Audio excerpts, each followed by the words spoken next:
سبيل مريح تنهدى يا صاحي كي تستريح وبث الدعاء.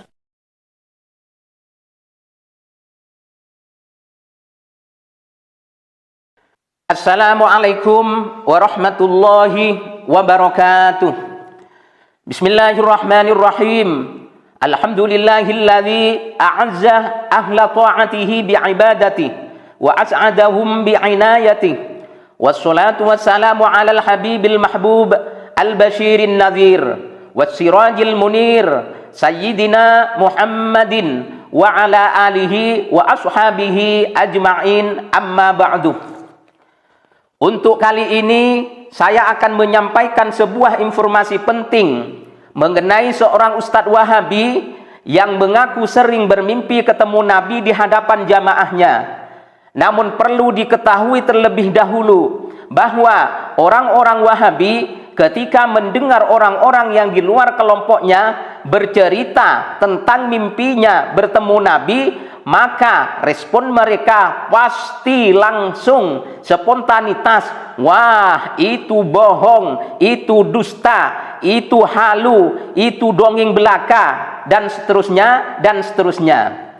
Ya, tapi nggak apa-apa, itu hak mereka. Namun kami selaku Azwaja juga punya hak untuk merespon seorang doktor LCMA, pengrusak syariat rukun wudhu dijadikan dua, pendusta, penentang salaf, anti mazhab, penuduh dahi Nabi dan dahi seluruh sahabat berwarna hitam. Tiba-tiba berdongeng di depan jamaahnya bahwa dia sering mengigau bertemu Nabi Muhammad SAW. Salah satu-satunya atau salah satu cara yang paling mudah, Anda coba terapkan sunnah-sunnah Nabi SAW. Terapkan. Cinta dengan sunnah Nabi, hidupkan sunnah Nabi SAW, kerjakan yang diperintahkan, tinggalkan yang dilarang, Anda bisa mimpi Nabi SAW. Itu biasa terjadi. Saya berulang kali mimpi beliau SAW dan tidak ada sesuatu yang amalan khusus, misalnya baca salawat 10.000 apa, nggak pernah. Nggak ada. Saya waktu mulai mengajar di Jakarta beberapa tahun lalu, dan sebelumnya juga sudah pernah, alhamdulillah. Waktu itu tujuannya. Itu saya pernah mimpi Nabi SAW ada di hadapan saya dan wajah beliau persis seperti apa yang saya tahu. Alisnya segala, sempat menghembuskan nafasnya, kemudian saya menghirupnya. Hanya itu saja, tidak ada omongan apa-apa. Maka saya mimpi Nabi SAW lagi berdiri di sebuah kebun kurma, sedang melilit imamah beliau dan beliau lagi seperti menghadapi musuh, dan ada orang-orang di belakangnya lagi tebang-tebangin pohon kurma dilempar ke arah musuh gitu.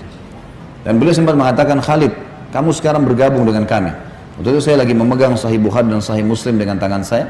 Kemudian kita saya lagi menuju ke belakang pasukan. Saya nggak ikut di situ, tapi saya menuju ke belakang kayak ada kelas-kelas gitu. Saya masuk untuk mengajar di situ. Dan itu mimpi. Dan banyak orang mimpi seperti itu, asal memang cirinya seperti yang benar.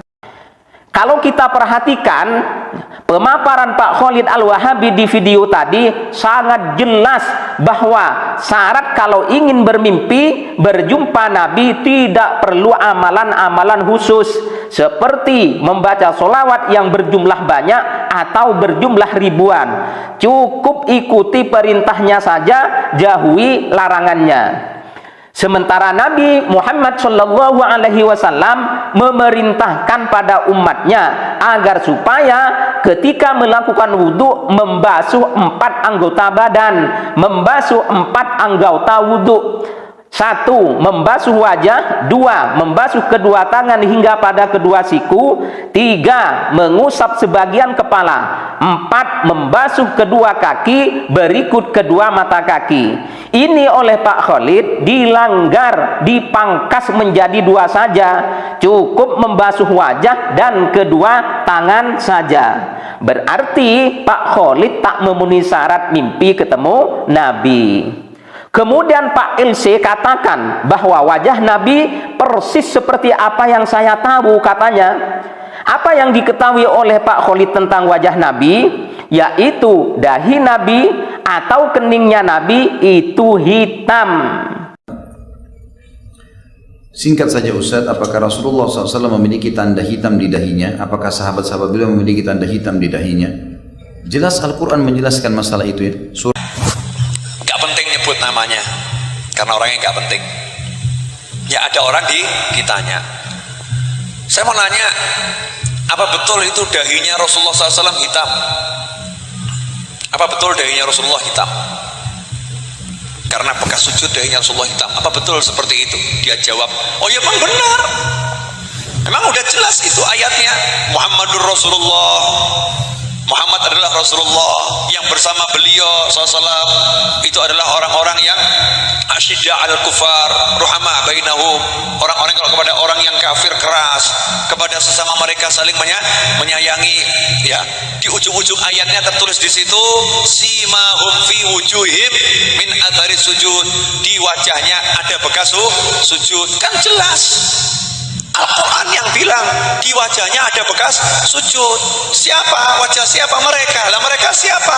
Itu Nabi Muhammad sama siapa? Sahabatnya. Jadi jelas Nabi Muhammad dahinya hitam. Goblok awakmu. Mohon maaf. Karena ini penghinaan pada Nabi, maka saya goblok-goblokan orang itu. Ini menghina Nabi. Orang tadi kan kelihatannya pintar ngomong ya. Kelihatannya pintar ngomong.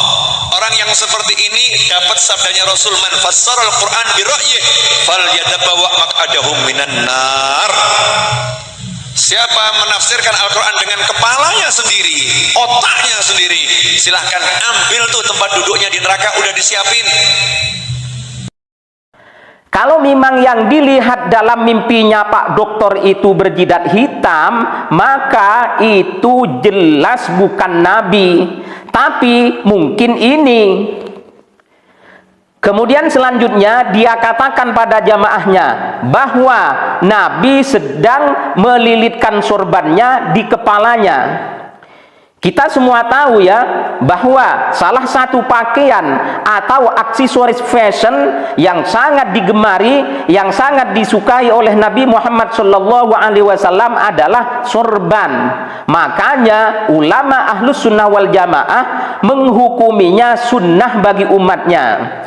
Nah, setahu kami azwajah, Wahabi itu suka mengolok-olok, suka mengejek para ulama, para kiai, para wali, para pahlawan nasional ketika menggunakan sorban. Sejarah sampai Pangeran Diponegoro pejuangnya saja cara pakai sorbannya sudah bukan Islami. Kita nggak paham fashion gitu loh. Masya Allah. Ya, akhirnya mereka punya kesan inilah Islam dengan sorban begitu. Tidak ada pemakaian sorban begitu kecuali orang Hindu, betul, cuma kuning bajunya. Karena yang ngerti sorban ya orang Arab. Coba sih ke Arab lihat, ulama lihat, kita tahu. Di kita sorban ada yang begitu kayak orang Hindu, ada yang di pundak kayak serbet. Betul.